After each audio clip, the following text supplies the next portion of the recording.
If somebody actually wants change, wants to actually alter those issues, they're going to vote for me. We need to be building up and fortifying our democratic institutions. That's not what the Constitution was written for. It was written for at the times when it's inconvenient. Welcome to the Curators Podcast, a place for the Kennedy curious. Hey everybody, welcome back to the Curators. We are the wide awake, the non-programmable, and the non-exploitable. We seek real solutions for a better America and a better world. That is why I asked Robby to join us today. Robby is a certified peer recovery specialist and the CEO of Recover Revolution NJ. Robby, welcome and thanks for taking the time to be here today. Awesome, thank you. Okay, one of the things we know we agree on is that Bobby Kennedy is the one candidate who's talking about this addiction crisis in America, which is really going off the rails. You know it, I know it. I'd like to ask you to spend a couple of moments just walking us through what you do with Recover Revolution and what it's been like for you since it started. Well, we started in 2016, in August 2016. So this coming August will be our 8th year. And we have one primary purpose, and that is to help people get into and stay in recovery. Mm-hmm. So we have a request help on our website, and we have received multiple requests for different things, like maybe it's a ride to a job interview, maybe it's support for job interview skills, maybe it's khaki pants or a collared shirt to go to start a new job. And maybe it's a ride to a recovery meeting. Maybe it's a ride to get into treatment or detox. Just various things. Anything that's in that moment where someone could we call it fill in the gap. But we also have transitional or recovery housing, sober living. Sometimes they're called recovery housing, and for men and women in 3 different counties here in New Jersey. And that we act as a liaison between the landlords and the members of the houses. And so each house has members. They interview and vote potential new members when there's an opening. We have a common house bank account where they put their living expenses weekly. They share them. So it gets paid automatically out of the account. Rent to the landlord, supplies, cleaning supplies, electric, gas, all the utilities, all that stuff. And they work together. They have a chore coordinator, a comptroller, a president, a vice president, secretary, and they coordinate making sure that they're complying with when the garbage goes out, when bulk garbage goes out, keep the lawn maintenance and all that, so that when somebody drives by the house, they're not looking and say, oh, there's that house. No, they're learning to communicate and work together as a family, like a family unit. And some of them, it's the first time that they've had an opportunity to do that. And so it gives them to transition. Most of the success we've had is people that stay for 18 months to 3 years. I know you're familiar with some of the numbers, what it actually looks like in terms of, deaths and overdose and what that looks like in the world, in our country today. So can you share some of that with us? Yeah, it seems that the numbers that are tracked since 2016, that was the first year that the number of overdose deaths exceeded the number of deaths from car accidents in the first time, since we've to known man tracking these things. And that's a huge number. And now it's just getting worse. We don't give drug tests out to the members, but the house members give them to themselves, hold each other accountable.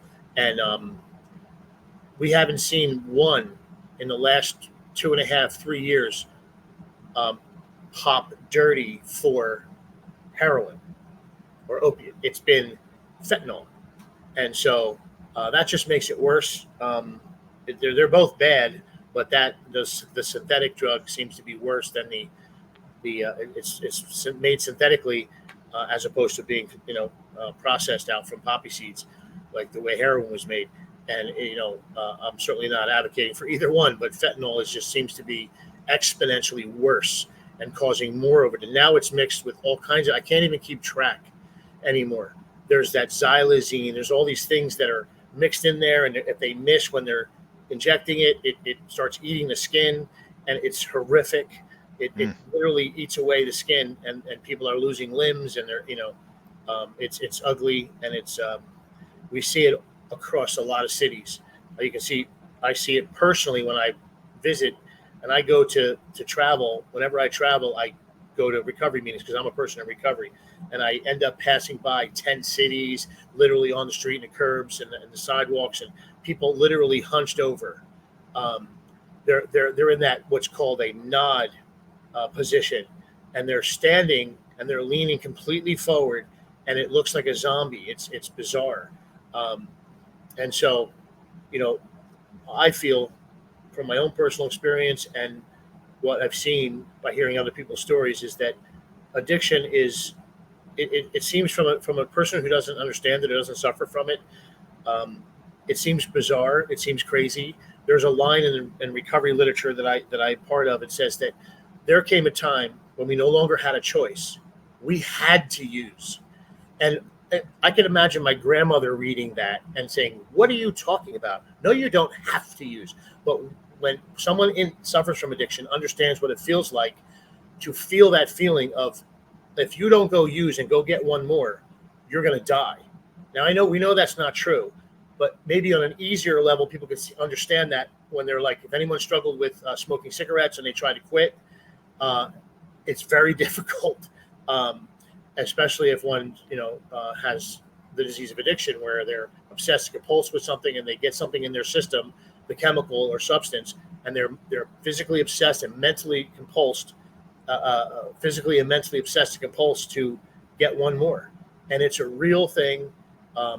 It sounds like it's just easier to resolve than it is, but I think the opposite of addiction is connection. And that's when I was first introduced to, I was in Dearborn, Michigan. I was at a recovery event that was a national Association of Recovery Residents. They had a convention or workshop or whatever, and I was there. And also there was a former congressman from Rhode Island named Patrick Kennedy, and he was there. That's Bobby's cousin. And I said to him kiddingly, after hearing how wonderful he was advocating for people in recovery, I said, "Would you consider running for president? You're awesome." And he said, "Well, I have a cousin that's already running." That was last November 2023. So I grabbed my phone and I looked up Bobby Kennedy, RFK Jr., and I found out that, oh my God, there's this guy that's running for president. I had no idea because I'm not a mainstream media person. I haven't watched a news cast in probably 10 years. So I really had no idea that this was even happening and running. So I looked him up and I began to listen for myself. When I mentioned it to a few friends and a few people, colleagues and stuff, they said this to me: "Oh, he's a quack. Oh, he's a loon. He's crazy." And so I was wondering, okay, why are they saying that? So I listened to more, and I listened to a few long form podcasts, and I heard him speak. And as he spoke, in my opinion, from his heart, I was able to listen with my heart. And I said, he doesn't sound like a loon or a quack, or they called him all kinds of things, anti-vax, conspiracy theorist. And I listened and I said, this guy has some integrity. He's talking from his heart. And what really hit me almost two things. Oops, I'm backwards. Two things, right? Was one, he mentioned about processed seed oils and regenerative agriculture. And I almost fell out of my chair. And the reason I almost fell out of my chair is because I've never heard anyone in politics or presidential candidate or anyone ever mention anything about those things.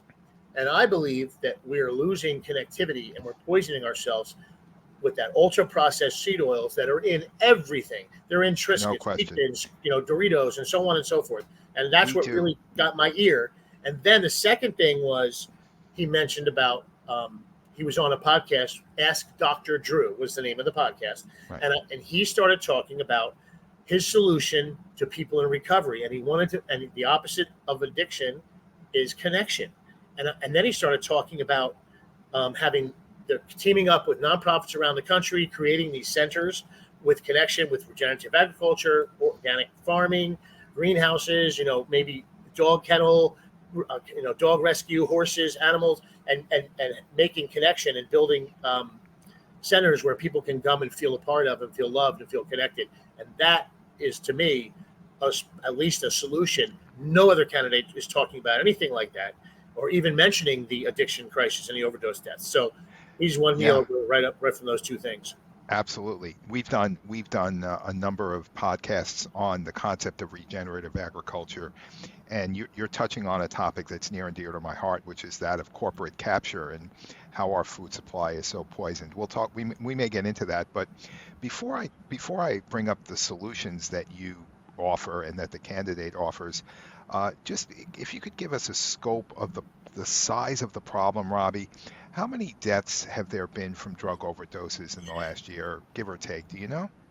Well, I mean, if we go nationwide, it would be equivalent to a commercial airliner crashing every day and 190 people dying. Now, if an airplane crashed every day on the news and that was reported, we would have to be like, oh my God, like let's do something immediately. Like let's close down the airports. This is insane. However, I believe in New Jersey, it's about 7 people a day. I never felt in my heart, I never felt compassion until this year. You're like a lot of people who were apathetic about voting are no longer feeling that way. Thanks to Bobby Kennedy. I can't be the only one. I'm always looking out for, these policies that address this. It seems to me that neither Trump nor Biden have even acknowledged this crisis. They want to pretend like it doesn't exist. They don't propose any real solutions. Bobby Kennedy, because of the journey he's been on, has very special and unique insights on how to deliver real solutions to this crisis.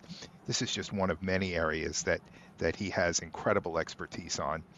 And we can talk a little bit because I know you're familiar with this model that Bobby talks about, Robby, and that's the San Padrignano model based in Italy. You use the term connection over addiction.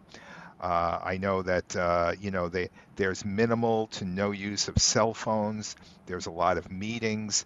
People learn trades. People learn a craft. You were showing me something behind you earlier, artwork done by one of your residents there. So people learn to self-actualize, and they learn the value, the dignity of being a human being, of being a child of God on this earth. And they don't need this sort of quick fix to get it done, but they know how to do it by building one block at a time, right? One next right thing after the other. And then over a period of time, they earn self-respect with themselves. That's been the model for San Padrignano. From what I understand, it's been enormously successful. And that's what Bobby wants to bring to America through programs like yours that offer real solutions to people, so that the needle in the arm or the bottle of vodka or whatever it is not their solution, but contributing to society and feeling whole within is the solution that is available to them. We just have to make sure that they know it and that they use it, right? Yeah, human connection. I found by my own experience that participating in something, finding meaning and purpose in life. And so I'm around people that have been traumatized. They've grown up with drug addict and alcoholic parents that have died, overdosed. So it's natural to feel a feeling of abandonment.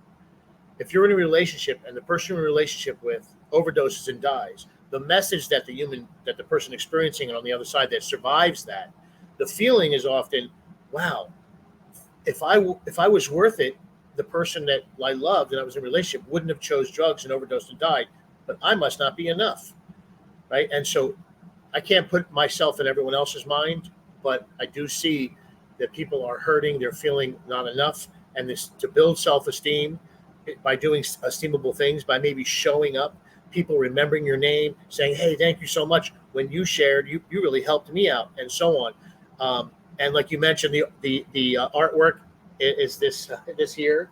Somebody, one of the members of a they painted an artist rendition of our logo, and the logo is I can see it there behind me. I can't even point properly, but anyway, it's a loaded, kind of like a lotus leaf with a fingerprint kind of holding up. So he put the hands and made and so things like that are making people feel a part of and connection by doing little esteemable things, showing up, finishing something. Like maybe they're the key holder for their recovery meeting, or they come and make the coffee, and they little things like that just start to make a difference. To start and finish something. Sometimes it's the first time you started and finished something in a long time, and I'm seeing the benefits of it. I'm seeing the rewards of it. I'm seeing the person who their father overdosed and died when they were young, like 6, 7 years old. And then they used to get high with their mother when they were 16, 17, and 18 years old. And then they come in through one of our houses. They were on a recovery court. They were connected with some connection help organizations, like in New Jersey, they have a thing called New Jersey Reentry Program. They help them get their driver's license, social security card, stuff like that. We collectively wrapped around the person and loved them up and let them feel like they were worth it and they're enough. And now here this person is with 4 years of recovery, and their son is born. Their son is gonna be 3 years old in November, and they never saw their father use. He's breaking the cycle. But it was an army. It was a collectiveness of all different help organizations that helped, and that's a community. And so that's what I believe, to create a community, a place where people can come to, and it would be free basically. Like you wouldn't have to. A lot of these places they offer treatment, but it costs a lot of money, and they're billing out insurance, and it's and their answer is cookie cutter. The cookie cutter answer is to throw more drugs at it, and that's. If someone's going to die or take another drug to replace the drug they were using, then I'm not going to get any. I have no opinion on that. They contribute to the problem, and then they offer the solution. Isn't that a racket? Yeah, and I have no problem. That might be for somebody, just like any medication or drug might be. Very good for somebody, but when they make it so that people are financially incentivized to have it. I literally asked politicians, why is it financially incentivized to prescribe Suboxone, for example? Mm-hmm, mm-hmm. And they said to me, if we don't financially incentivize it, doctors won't prescribe it. That baffled me. I'm like, well, wait a minute. If it's for somebody, that's between them, their doctor, their God or their higher power, and themselves. And the Hippocratic Oath. Yeah, and I mean, so they should. In my opinion, something might be for somebody, but let that be a private discussion. We don't need to make it a cookie cutter answer for everybody. And someone who's a chronic, full-blown addict, my experience is that that might hold them at bay for a week or two, or even a month, or even a year. But eventually that person's going to want more. So the answer isn't to numb them down and keep them dumbed down so they can't awaken fully and be the expression of what they were meant to be all along, unawakened and numbed down, so they can't have that spiritual awakening to live free and have some serenity and peace in their life. However, if it holds someone at bay and keeps them from dying until something like that can happen, that might be great for individuals, but they just make it so it's a cookie cutter answer. Throw it at everyone, and they're actually they're centers that don't get funding from the federal government right now if they don't use methadone and or Suboxone, for example. They want the pharmacological solution to take hold. It might be a solution for some people, but I don't think it should be made incentivized financially, and I don't think it should be a cookie cutter answer to everybody. Everybody's recovery is different. The incentive structure, sure. Robby, I want to play a little clip of this video from the Kennedy 24 website for everyone to see here, and I won't play the whole thing, but I'll play a couple of minutes of it. Around this country, I'm watching this devastating plague of addiction unfolding in every direction. From big cities to small towns, Americans are dying of drug overdoses in record numbers. I get lost just for a moment, thinking I'm not where I am. America lost about 3,000 people on 9/11, and we launched an $8 trillion war on terror in response. We're losing 30 times that number every year to drug overdoses, and we hardly do anything about it. I'm going to change that. As president, a top priority for me will be to turn our nation toward recovery from its drug crisis. What if judges, police, social workers, and peer counselors join forces to keep drug-addicted and mentally ill people out of jail and get them into treatment instead? He brought all the stakeholders into one room, and together they created the Criminal Mental Health Project. They now work as a team to offer addicts who are arrested a deal that they can't refuse. They can either enter the program or they can go to jail. Nearly everyone chooses the program, which means that they have to stay sober, get treatment, learn job skills, and find housing. If they meet all of those requirements, then they're able to clear their criminal records. Addiction is absolutely destroying the country. So, I'm going to anybody who's got a model that seems to be working. So that's, why I wanted to talk to you guys. He goes on to listen to those gentlemen who are in a recovery center out in the Midwest. I believe in Texas, I'm not sure, but that clip continues, and there's an entire film that's been made where Bobby addresses this crisis, this addiction crisis, the opioid crisis. And again, here comes someone with real solutions. Now I'm going to kind of tie this into the whole incentive structure and corporate capture and, why are they keeping Bobby? Why are they attempting to keep Bobby away from the debate? Why are they attempting to silence him? Why are they calling him names like you alluded to before? Because he puts the people first. He doesn't put the donor class first or the lobbyists, the corporations who have a business model of having to grow their profits to satisfy shareholders, even if that means plundering the average person's health in a negative direction, which is exactly what's been happening, right? So this is getting more and more sinister as the corporate profits need to continue to rise at these big pharma companies and other medical related companies, hospitals, etc. We, as a society, the average person is paying a steeper and steeper price. One of the things that Bobby says that resonates very deeply with me, Robby, is that capitalism, which we don't have anymore, but capitalism is supposed to be harnessed to a social purpose. And that means making investments to enrich our communities, to help our neighbors, and not to take from them in order to enrich ourselves, which is what we've had, that you heard me, I refer to the term kleptocracy. That's pretty much the system we've been living in. And I think the two major parties, Robby, are beholden to that system. And CNN is part of that system, and Pfizer is part of that system, and all the media companies and the big pharma companies are part of it. The military is part of it. The food and agriculture industries are part of it.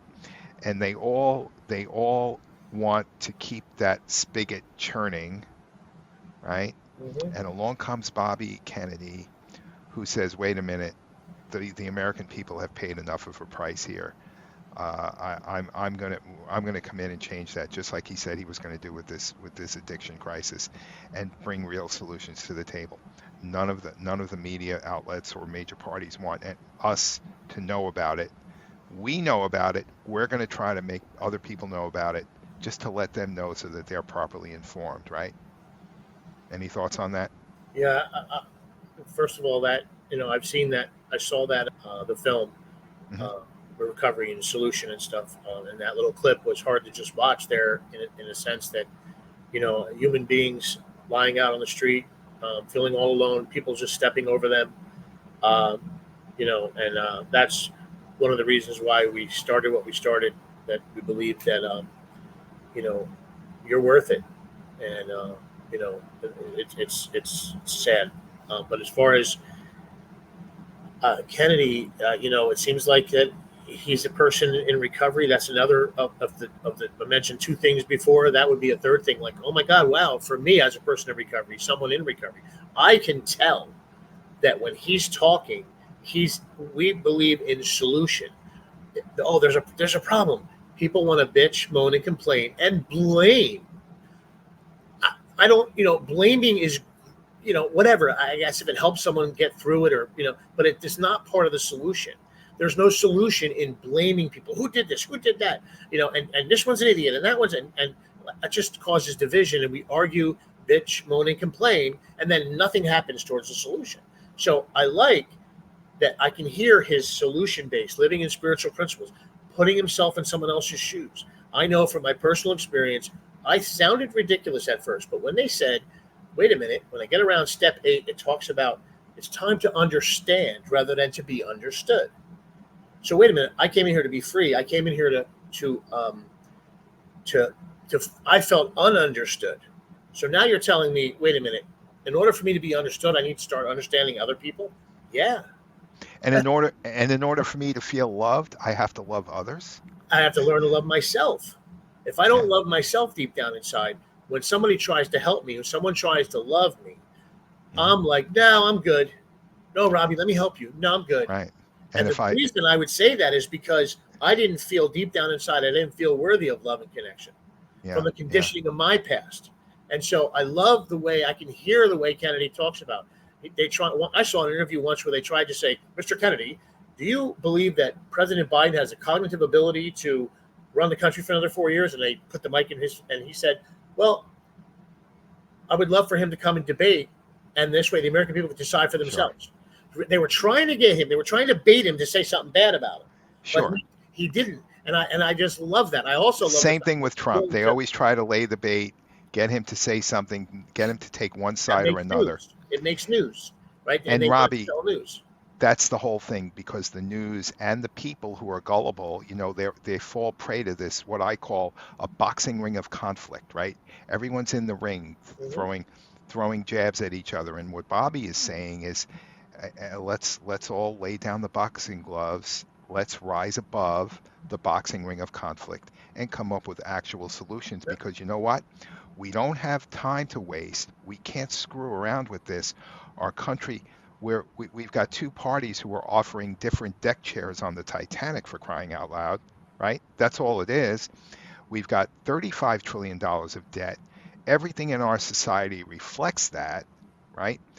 And Bobby wants to come in and offer solutions. And by the way, for those who don't know, his whole basis of the San Padrignano model, where people come into recovery, they learn a trade, they learn how to woodworking, or they learn HVAC, could be artwork. There's all kinds of programs to help people along, and it pays for itself through taxation of recreational drugs, right? So he's not looking to incur more debt. He's not looking to run the deficit up even more. Bobby Kennedy is here to bring that deficit down. And over time, if you give him enough time, he'll eliminate it, because fiscal responsibility is kind of his middle name. So, all these things that have been kind of undermining American democracy and the interest of the average American, Bobby is exactly coming here at exactly the right moment to undo all of that. Yeah, and furthermore, some of those centers have businesses. So in other words, they have moving companies, lawn maintenance, other things that and so the people they're learning responsibility. They're learning showing up. They're learning to you feel you're participating in something, and that's very powerful. So not only the using through recreational taxation of recreational drugs, but they're some of them are self-supporting. And that's wonderful. You can't, it's not even costing us anything, but yet to support it and to help, remove some of the blockade that comes from bureaucracy sometimes, the red tape, so to speak, that's just like, even with what we're doing, I'm always dealing with some kind of a regulation, the state coming, trying to fine us, and this one trying to stop us. And that, it's just like, it's a constant battle. In my opinion, they should be coming to me and saying, Robby, how can we help you? The federal government, the local county, the state, and the townships, municipalities should be coming saying, how can we help you? You're basically, we have 84 beds in 3 different counties, and just that alone is the less likelihood that someone's out there overdosing and dying, less likely someone's out there breaking into your home or your car, and less likely causing harm in the community, and actually volunteering and being a productive member of society instead of out there. And I've never heard a presidential candidate support this kind of thing either. So certainly the last two administrations didn't really have. I don't know what they did or didn't do, but the only thing that they have is the lobbyist and the giving a solution, allowing big pharma to come up with a solution and part of the thing that they created to begin with, which doesn't make any sense to me. That's like someone who's sick trying to use their own thinking to help make them unsick. It's just silly. It's an endless loop of negativity, snowball of danger. What happens if you get in your house, one of your houses there? I know you have quite a few. If somebody violates a rule and you see they're caught with some drug or some alcohol, what happens to them typically? Do they get a warning? Does it have immediate consequences? There is immediate consequences. So most recently, within the past 24 hours, we had an incident that I found out about. The house gave someone a drug test. They failed it. They got honest. They said they need help, and they agreed to go to treatment. And they went to I don't know if it was what they call detox or treatment or whatever. And the house, that person is first on the interview list for the next house meeting, and they could call in on the phone and they could re-interview and get re-accepted. They're first on the list if they go straight to treatment. If they say that I'm going to go, I'm good, I'm going to go stay at my girlfriend's, or I'm going to go stay in a hotel room, then it's off the table. You have to wait 30 days to re-interview and possibly come back. But when you go, you're first on the interview list. So it's either going to help you or hurt you. If all the guys in the house, all the existing house members know you because you've been there and you were hanging out, doing nothing, playing video games, hanging out with your girlfriend, eating everybody's food, leaving dishes in the sink, not participating in recovery, and not showing up to house meetings or whatever, then they're likely to say, you know what, let's give it the bed to someone else who is ready to participate in their recovery. It doesn't mean that person is say, okay, kick rocks. Yeah, you can't stay here anymore because this here has structure and there's an integrity with the structure. And if one does it, then another one wants to do, well, he got away with it. Why can't I? And all that. So, but we will do whatever we can to help said person to get in somewhere, to find treatment. Maybe they need a higher level of care. Maybe they need what's called a halfway house where it's a little more strict. So we'll help them, love them up, and let them know they're not alone and do whatever we can to help them. But yeah, right. But they have to want to help themselves too. Right. Yeah. And you know what, Robby? I've been saying for months that this is a 1776 moment. July 4th is a week from tomorrow, based on when we're recording this. We need to declare our independence. When we think about the urgency of the moment, just how critical this time really is, we cannot, as I said before, we cannot afford different deck chairs on the Titanic. We've got both parties have had their opportunity and they have failed the American people. 70% of Americans want to see an independent candidate in running for office and in the debates. 43 or 44% of Americans identify as independent. And we've got two candidates that are basically either incompetent or criminally convicted, and nobody really wants them. I mean, very few people want those two to be running against each other. Whether they end up making it through the conventions, we don't know. But, we were talking about, this is our time because we don't know what tomorrow brings. This is our moment. This is it. This is not a drill. Other countries are looking at us and they're saying, what the hell is wrong with America? It's not a democracy anymore. This is turning into a form of tyranny. You certainly experience up front what medical tyranny looks like. We're seeing tyranny in terms of free speech, or what used to be free speech in this country. I mean, our whole way of life is being undermined You know, Bobby Kennedy has been seeing this all along. He's been fighting against it. He has a track record second to none at fighting these corporations and the corporate capture of government and the agencies that are supposed to be protecting you and me, but instead of protecting corporate profits, right, at our expense. That's what's been happening, right? Well, I honestly feel in my heart, I can't explain it, but there's a small, still voice that just is telling me, wow, this is a once in a lifetime opportunity that we have somebody that is willing to step forward and be of service. I don't think he's bought. I don't think he can be bought. I don't think he has any like particular vested interest in, selling this certain thing or having this industry do well. And I just don't see that. I believe that he's willing to step forth and be of service because he believes he can make a change. He really cares. I would have the opportunity to meet him twice personally, and I also had the opportunity to sit and have dinner with him, discussing recovery options and this centers for connection and the opposite of addiction being connection and so on that we talked about before. And this is really a wonderful opportunity. I don't think we have the time to wait.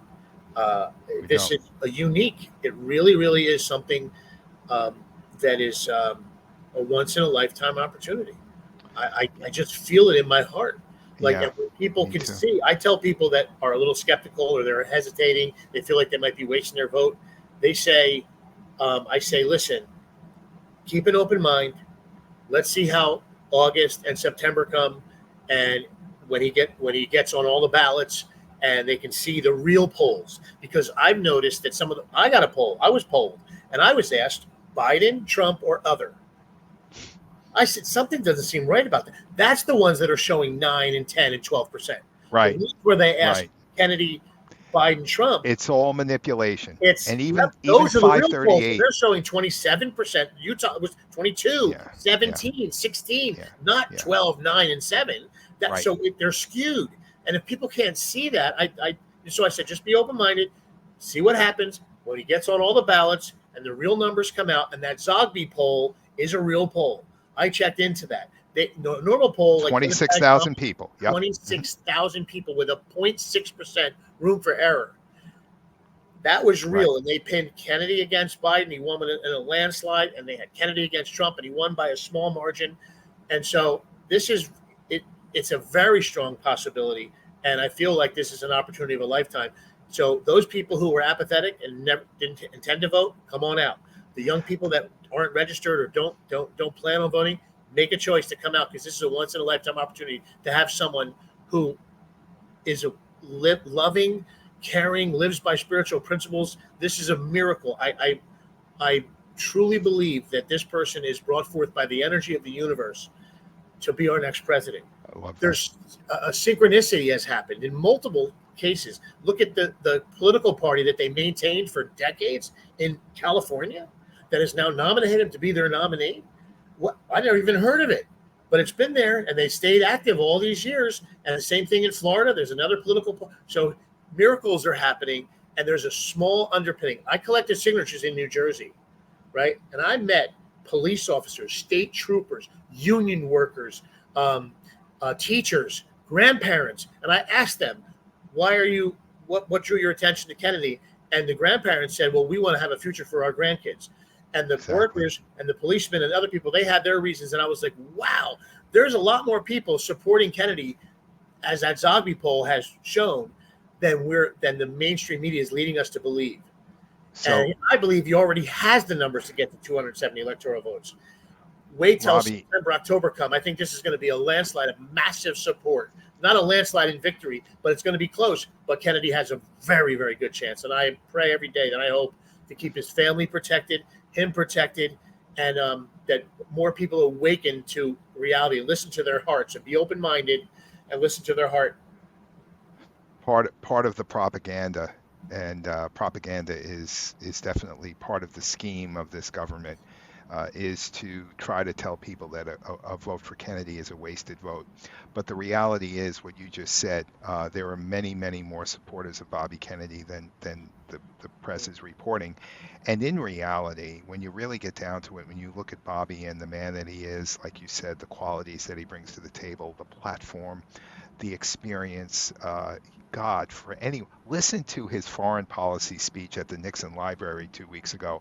Holy shit. He blows everyone away. He is the man to be leading this world. Yeah. And so it's really a two-way race. It's Bobby Kennedy versus the establishment. That's the real race here. It doesn't matter whether you vote for Trump or Biden. Both are on the Titanic. That's my view. Why I really admire Bobby Kennedy is that, you know, I've seen him be open-minded and change, like hear new information and then say, you know what, I was wrong. And that's another thing. When I heard a politician just say those words, I was wrong. And I said, oh my God, like that, to me, that's incredible. Like instead of being blocked in you know, stuck in closed-minded, like a blinders on a horse, you know, in a race, like that's silly to me.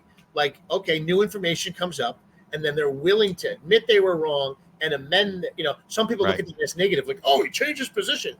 Good. He got new information. Like, I want someone that's willing to admit they were wrong and change their position. That's a quality we've never seen. I have never seen in a politician on a big level like that. Maybe on a local level, but I've never seen that on a presidential level before. And I welcome that. Like, this guy's a miracle. the word that comes to mind, and you hit it, you know, is humility. And I think that's the most underrated and perhaps the most important quality a president can have is humility. Yeah. And that comes from he's from years of working in a program of recovery.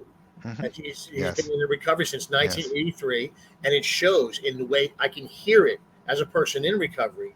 I can hear his humility. I can hear his open-mindedness. I can hear his willing to understand someone else. Even with the situation with Ukraine and Putin, he talked about putting himself in, understanding the situation from Putin's shoes. Put yourself in his shoes. He said, I'm not saying I like him or I'm advocating what he did or didn't do, right, wrong, or indifferent. He's saying, in order to be in the solution, let's put myself in someone else's shoes. And that's so many qualities that this man has.